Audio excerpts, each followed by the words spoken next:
जय हिंद। चलिए आज की वीडियो थोड़ा हम देखते हैं सिंड्रोम क्या होता है। ठीक है, अभी इसके पहले वाले वीडियो में हमने आपको male reproductive system, female reproductive system, sperm, ovum, ये सारी चीजें आपको बता दिया था। कभी कभी क्या होता है कि जब जाइगोट बनता है, देखिए जाइगोट क्या होता है अभी उसको थोड़ा सा समझ लेते हैं। हमने बताया था आपको मेल गैमेट, क्या बताया था? मेल गैमेट किसको कहा जाता है भैया?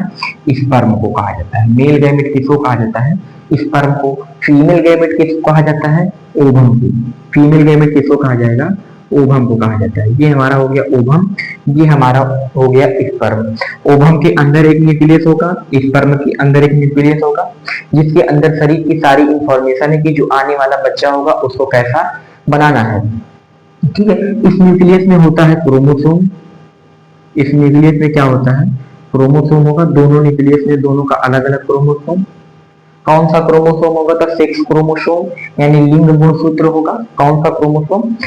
लिंग गुणसूत्र। इसमें से 23 मिलेगा गुणसूत्र और इसमें से 23 मिलता है गुणसूत्र। जब ये दोनों 23-23 मिलते हैं तो 46 गुणसूत्र टोटल जो आने वाली संतान होगी उसको मिलता है। यानी जो संतान होगी 46 हमारे जैसी, जैसे उसको हमारा जैसा हाथ है, हमारा जैसा पैर है, वैसी ही हमारी क्या हो जाएगी? संतान। लेकिन कब? जब उसको 46 गुणसूत्र मिलते हैं। लेकिन यही गुणसूत्र, यही क्रोमोसोम में जब कभी परिवर्तन हो जाता है, इस क्रोमोसोम में क्या हो गया भैया? कभी कभी परिवर्तन हो जाता है जिसे हम लोग सिंड्रोम कहते हैं। ठीक है, गुणसूत्रों में होने वाले परिवर्तन को सिंड्रोम कहते हैं। सिंड्रोम की परिभाषा क्या हो जाएगी कि गुणसूत्रों में होने वाले परिवर्तन को क्या कहा जाता है? सिंड्रोम कहा जाता है। ठीक है, क्लियरली हमने बता दिया। ये हमारा हो गया ओवम, ये हमारा हो गया स्पर्म। ओवम के अंदर एक न्यूक्लियस होगा और स्पर्म के अंदर एक न्यूक्लियस होगा। इस न्यूक्लियस में क्या होते हैं? गुणसूत्र होते हैं। जब हमने आपको कोशिका में केंद्रक पढ़ाया था तो वहां पे बता दिया था कि इस न्यूक्लियस में क्या होता है? गुणसूत्र होते हैं। गुणसूत्र देखेंगे तो इसमें कितने गुणसूत्र होते हैं? 46 गुणसूत्र इसमें होंगे, 46 गुणसूत्र इसमें। लेकिन जब ये जनन प्रक्रिया होती है, ठीक है, कौन सी प्रक्रिया? जनन यानी रिप्रोडक्शन की जब ये क्रिया होती है तो इसमें अर्धसूत्री विभाजन होता है। क्या होता है? अर्धसूत्री विभाजन। अर्धसूत्री का मतलब आधा और सूत्र, आधा गुणसूत्र। इसमें से आधा गुणसूत्र ले लिया जाएगा 23, इसमें से आधा गुणसूत्र ले लिया जाएगा 23। यही दोनों 23 एक 23 ले लिया जाएगा मेल का, 23 ले लिया जाएगा फीमेल का, दोनों मिलकर 46 जो आने वाला बच्चा होगा उसको 46 गुणसूत्र पूरा तरह से मिल जाएगा। लेकिन यही गुणसूत्र जब 46 ना होकर कभी कभी 45 हो जाता है, कभी कभी 47 हो जाएगा। ठीक है, ये कंडीशन जब आती है तब उसके शरीर में, बॉडी में भी परिवर्तन आता है। अब वो परिवर्तन देखते हैं, उसी परिवर्तन को हम लोग क्या कहते हैं? सिंड्रोम कहते हैं। सिंड्रोम देखेंगे तो लगभग 4 प्रकार के सिंड्रोम अभी हम आपको इस वीडियो में बता रहे हैं। ठीक है, जिसमें पहला सिंड्रोम हम लोग देखेंगे टर्नर सिंड्रोम। सिंड्रोम किसे कहते हैं? शरीर में जो कुछ भी परिवर्तन होता है उसे सिंड्रोम कहा जाता है। परिवर्तन का अर्थ ये नहीं कि मतलब उल्टी हो जाए या फिर कोई अजीब वगैरह, ये सब परिवर्तन नहीं। परिवर्तन का अर्थ जैसे नॉर्मल देखेंगे सबका हाथ यही तो होगा, कंधे के पास ही सबका हाथ, लेकिन किसी का हाथ कंधे पे ना होगा, हाथ इधर नहीं करेगा कुछ, तो वो शरीर में परिवर्तन है। क्योंकि बाकी लोग के शरीर में हाथ है और उसके शरीर में हाथ नहीं है, तो ये परिवर्तन कौन करता है? सिंड्रोम करता है। इस क्रिया में जब गुणसूत्रों का अर्धसूत्री विभाजन होता है तो वहीं पे जब कभी ये डिसबैलेंस होते हैं तो वहीं पे इनका हो जाता है। इसके बाद हम लोग देखेंगे सबसे पहला कौन सा सिंड्रोम है? Turner syndrome. ये केवल और केवल फीमेल में होगा। केवल किस में होगा बाबू भैया? केवल और केवल फीमेल में होता है। फीमेल मतलब महिला में केवल ये सिंड्रोम। कौन सा सिंड्रोम? Turner syndrome. इसमें गुणसूत्रों की संख्या तो 45 होती है। गुणसूत्रों की संख्या 45। माने जब हमने आपको बताया है कि नॉर्मल व्यक्ति के शरीर में कितने गुणसूत्रों की संख्या होती है? 46। यानी हमारे शरीर में कितनी होगी? 46। आपके शरीर में भी कितनी होगी? 46। लेकिन किसी किसी केस में क्या होता है कि गुणसूत्रों की संख्या 45 हो जाती है। गुणसूत्रों की संख्या कितनी हो जाएगी? 45 हो जाती है। तो 45 हो गया भैया, शरीर में भी कुछ परिवर्तन होगा। जब गुणसूत्र कम हुआ तो कहीं पे शरीर में भी कुछ परिवर्तन होगा, क्योंकि यहाँ पे नॉर्मल गुणसूत्र कितना होना चाहिए? 46। 46 चूंकि हमारी बॉडी में है नहीं, तो जब ये तो घटा तो शरीर में भी कुछ घटेगा। अब वो क्या घटेगा कि जो फीमेल होगी उसमें बांझपन आ जाएगा। क्या आ जाएगा भैया? बांझपन आ जाएगा। बांझपन का मतलब वो नए संतान की उत्पत्ति नहीं कर सकती, एक नए बच्चे को जन्म नहीं दे सकती। अच्छा, कभी कभी क्या होता है कि जैसे बच्चे ना होने के कई कारण होते हैं, बच्चे ना होने के बहुत से कारण हैं। उसी कारण में से एक कारण होता है सिंड्रोम। अब ऐसा नहीं है कि जिसको बच्चे नहीं हो रहे हैं उसको सिंड्रोम ही है, ठीक है। ऐसा 100% में नहीं माना जा सकता है कि जिसको बच्चे नहीं हो रहे हैं उसको केवल सिंड्रोम ही है। ज्यादातर मतलब ज्यादातर केस में सिंड्रोम नहीं होते। 100 में से सपोज कीजिए कि 2-3 केस में वो महिला में हो सकते हैं कि सिंड्रोम ही हो, ठीक है। इन्हें निर्भर इस पे नहीं रहा जा सकता है कि केवल और केवल जिसको बच्चा नहीं होता सिंड्रोम है, नहीं। ये जैसे बच्चे ना, जैसे आप सपोज कीजिए कि हमको खाना नहीं खाना, हमको खाना नहीं खाना। अब हमको खाना नहीं खाने के लिए बहुत सी वजह है कि हमको भूख नहीं है, हमको भूख नहीं है, हमारा मन नहीं है, या फिर हमको हमारे पसंद का खाना नहीं है, तो हमारे खाना ना खाने का कई सारी वजह है। उसी तरह से बच्चे ना होने की कई सारी वजह होती है। उस वजह में से एक वजह है टर्नर सिंड्रोम। उस वजह में से एक वजह क्या हो जाएगा भैया? Turner syndrome. इसमें महिला की आकृति देखेंगे तो छोटी होती है, महिला की आकृति छोटी होती है, और इसमें जन्म क्या होता है, जनन की क्रिया नहीं हो पाती है, जनन की क्रिया नहीं होती। भैया कहाँ से जनन की क्रिया होगी? जब उनमें ये बांझपन की शक्ति, मतलब बांझपन है, बांझपन का मतलब इसमें ओवम तो बनेगा नहीं। जब ओवम नहीं बनेगा तो कहाँ से वो बच्चा होगा? ओवम बनेगा तब तो बच्चा होगा, यानी इसमें जनन की कोई क्रिया नहीं हो पाती है। दूसरा सिंड्रोम हम देखेंगे क्लाइनफेल्टर सिंड्रोम। क्या कहते हैं भैया? Klinefelter syndrome. ये केवल और केवल इसमें होगा मेल बॉडी में होता है, केवल और केवल किसमें होता है? मेल बॉडी में होता है। इसमें गुणसूत्रों की संख्या देखेंगे तो 47 हो जाती है।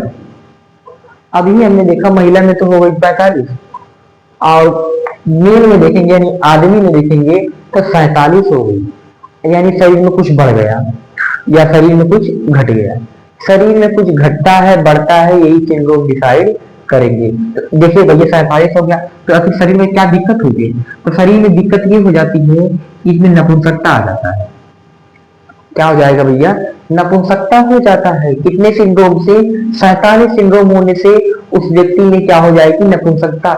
जैसे महिला में बांझपन होता है, सेम वैसे पुरुष में क्या हो जाती है? नपुंसकता। बांझपन का मतलब ये महिला बच्चे को जन्म नहीं देगी। नपुंसकता का मतलब ये इंसान यानी ये जो आदमी जिसमें ये क्लाइनफेल्टर सिंड्रोम होगा वो भी एक बच्चे को जन्म नहीं दे सकता। बच्चे का जन्म देने का मतलब है कि उसमें स्पर्म नहीं बनेगा, शुक्राणु भैया नहीं बनते। क्या नहीं बनेगा? शुक्राणु नहीं बनता है। तो इस वजह से उसमें क्या नहीं होगा? ये भी नपुंसक कहलाएगा। और इसमें एक चीज देखेंगे तो जिसमें ये गुणसूत्र होगा, यानी जिसमें 47 गुणसूत्र होगा अर्थात क्लाइनफेल्टर सिंड्रोम होगा, उसमें देखेंगे आप लोग वो महिला के प्रति अट्रैक्ट नहीं होंगे, ठीक है। वो ज्यादा महिला के प्रति अट्रैक्ट नहीं होंगे। उनको आप समझ सकते हैं गांव में कुछ और ही कहा जाता है। इसकी डिटेल अभी हम इसके अगले वीडियो में आपको बताएंगे। बाइसेक्सुअल, गे या फिर ये सारी चीजें इसके बाद वाले वीडियो में हम आपको बताएंगे। यहाँ पे केवल सिंड्रोम देखिए, इनको महिला से लगाव नहीं होगा, ठीक है। इसके बाद हम देखेंगे नंबर 3 सिंड्रोम, पटाऊ सिंड्रोम। भैया कौन सा सिंड्रोम? Patau syndrome. यह देखेंगे तो मेल और फीमेल दोनों में होगा। इसमें किसमें? मेल और फीमेल दोनों में कौन सा सिंड्रोम? Patau syndrome. इसमें गुणसूत्रों की संख्या कितनी हो जाएगी? 47 हो जाएगी। इसमें गुणसूत्रों की संख्या कितनी हो जाएगी? 47 हो जाएगी। इसमें देखेंगे 47 जब गुणसूत्र होगा तो जिसमें ये पटाऊ सिंड्रोम होता है उसके ये ऊपर वाला ओठ कट जाता है, कट के ऊपर ही नकिया के करिए सट जाता है, ऐसे ऐसे हो जाता है। ऊपर का ओठ ऐसे कट के नाक की तरफ सट जाता है, उठा रहेगा। गांव में आप देखे होंगे किसी किसी का हो सकता है ऐसा। तो उसमें कौन सा सिंड्रोम हो जाता है? Patau syndrome. पटाऊ सिंड्रोम के कारण ही उसका होठ कट के ऊपर सट जाता है, ठीक है। 3 सिंड्रोम हमने बता दिया। चौथा सिंड्रोम हम देखेंगे जिसे डाउन सिंड्रोम कहा जाता है। क्या कहा जाता है? Down syndrome. यह भी देखेंगे तो मेल और फीमेल बॉडी दोनों में, मेल और फीमेल दोनों में कौन सा सिंड्रोम? तो डाउन सिंड्रोम, ठीक है। 2 तरह के मेल और फीमेल दोनों के लोग किसमें? Patau syndrome, down syndrome. ये मेल और फीमेल दोनों में। जबकि क्लाइनफेल्टर देखेंगे तो ये केवल और केवल मेल में, और टर्नर सिंड्रोम देखेंगे तो केवल और केवल फीमेल में। लेकिन डाउन सिंड्रोम ये मेल और फीमेल दोनों में होगा। इसमें गुणसूत्रों की संख्या 47। जी हाँ, इसमें भी गुणसूत्रों की संख्या कितनी हो जाएगी? 47। इसमें देखेंगे इस केस में क्या होता है कि होठ एकदम फुल ठोवा मतीन हो जाएगा। जिसमें ये सिंड्रोम होगा ना, होठ एकदम होठ खुला रहेगा, मुंह नहीं खुला रहता, होठ एकदम फुल के एकदम मोटा भजबजा हो जाएगा। ठीक है, होठ कैसा हो जाएगा, खूब मोट का, एकदम जैसे लगेगा कि कोई ठकुआ वकुआ किसी ने मार दिया, फूल गया। इसे हाड़ी हुड़ी काट लेती है, नहीं फूल जाता, उसी तरह से इसका होठ हो जाता है। इसमें देखेंगे कि शरीर की आकृति में बदलाव होता है। शरीर की आकृति में जैसे किसी किसी में क्या हो जाएगा, कुबड़ निकल जाएगा, किसी किसी में क्या निकल जाएगा, कुबड़, आकार बदल जाएगा उस व्यक्ति का, जिसमें ये डाउन सिंड्रोम होगा। उसमें मंगोलियन, जिसे मंगोलियन जड़बुद्धिता कहा जाता है। क्या कहा जाता है, मंगोलियन जड़बुद्धिता। इस केस में क्या होता है कि 40 साल का व्यक्ति रहेगा लेकिन उसे 4 साल के बच्चे की तरह दिमाग रहेगा। ऐसा ऐसा केस इसमें होता है, इसमें डाउन सिंड्रोम में, जिस कारण इसे मंगोलियन जड़बुद्धिता भी कहते हैं। मंगोलियन जड़बुद्धिता क्यों कहते हैं, क्योंकि एक अच्छा इंसान, एक अच्छा व्यक्ति, व्यक्ति कहने का मतलब 40 से 50 की एज में वो रहेगा, तो उसका दिमाग देखेंगे तो 4 साल, 5 साल, 6 साल के बच्चे की तरह उसका दिमाग होता है, जिस कारण इसी डाउन सिंड्रोम को मंगोलियन जड़बुद्धिता कहते हैं। ये डाउन सिंड्रोम देखेंगे कि यही हमारे शरीर में बदलाव करेगा। आप देखेंगे किसी किसी में छांगुर हो जाते हैं, क्या हो जाएंगे बाबू, छांगुर हो जाते हैं, पैर में छह उंगली और इसमें हाथ में छह उंगली। किस सिंड्रोम से, डाउन सिंड्रोम से। क्यों, क्योंकि ये आकार को बदल देता है और कहीं कहीं कुबड़ निकाल देगा, पिटिया में कुबड़ निकाल देता है, जिससे झूक के लोग चलते हैं। ठीक है, ये सारी डिटेल अभी सिंड्रोम में हमने आपको बता दिया भैया। इसके बाद हम देखेंगे आपको सेक्सुअल, बाइसेक्सुअल, गे, ठीक है, ये सब क्या होता है, अभी इसके बारे में मतलब किन्नर, शक्कर, इस सब के बारे में देखेंगे वो कैसे होते हैं। ठीक है, अभी अगर आप इसका, अगर इनके शॉट लेना चाह रहे हैं तो ले सकते हैं। फिर मिलते हैं हम आपको अगले वीडियो में। धन्यवाद।